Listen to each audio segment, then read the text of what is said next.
it is called from bottle to throttle, the time between when a pilot is allowed to have a drink and then get into the cockpit. The FAA rule is 8 hours. United Airlines even stricter, 10 hours from bottle to throttle. Now, this event apparently happened because a co-worker of this pilot blew the whistle, notified authorities.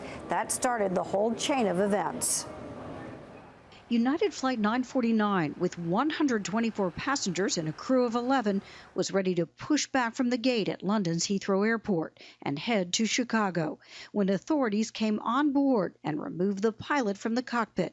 He's been identified as 51-year-old Erwin Washington, shown here years ago while in the Air Force. Reached early this morning, a Heathrow spokesman confirmed the pilot, one of 3 on board the plane, was given a breathalyzer test and found to have exceeded the legal limit for pilots in the UK, which is significantly more strict than the limit for drivers. Washington was arrested and the passengers were put on different flights.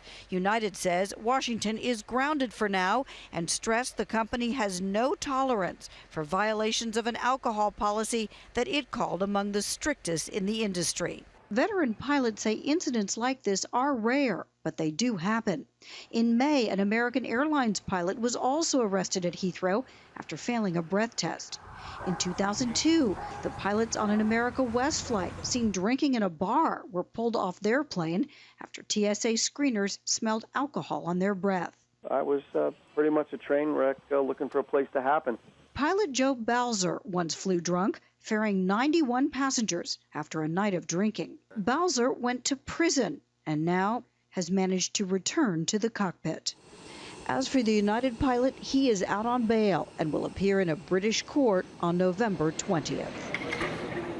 Now, some 4,300 pilots over the years have successfully gone through a program designed for pilots to allow them, if they have alcohol or drug problems, to overcome that addiction and return to the cockpit. Of course, the fate of this United pilot still unknown. Robin? Bad it is. All right, Lisa, thank you so much. ABC News aviation consultant John Nance joins us now live from Dallas with more on this. And John, what's going on here? We have pilots on their laptops that are missing airports. We have pilots that are allegedly drunk. Of course, the flying public very concerned about this. Is this happening more, or are we just hearing about it more?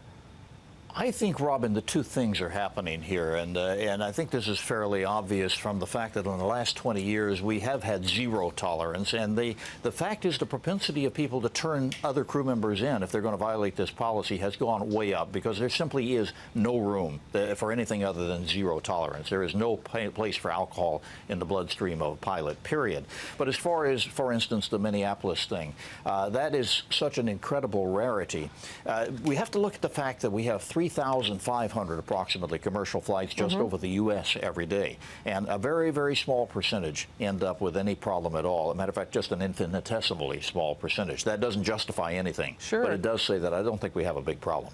Well, you alluded to it just a moment ago. It was the colleagues of the pilot who turned him into police. But short of that, is there any kind of mechanism in place to ensure that the pilot is not drunk?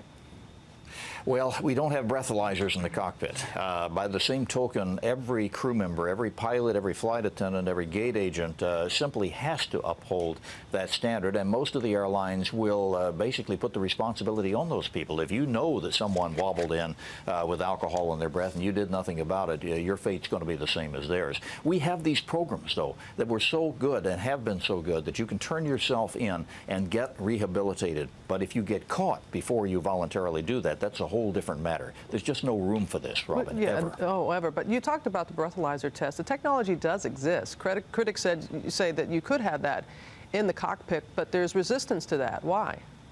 Well, you know, in the first place, it's so demeaning and insulting to us to think as airline pilots that we would have to have that, or that we would be so irresponsible that we would let another crew member climb in the cockpit with alcohol in the breath. So I think it's more that kind of resistance. This is a very debilitating thing to have happen for every professional airline pilot, because we like to think that none of us would ever do that. I know how concerned you are and how passionate you are about this. John Nance, have a good day. Thanks so much for your insight. Thanks, Robin.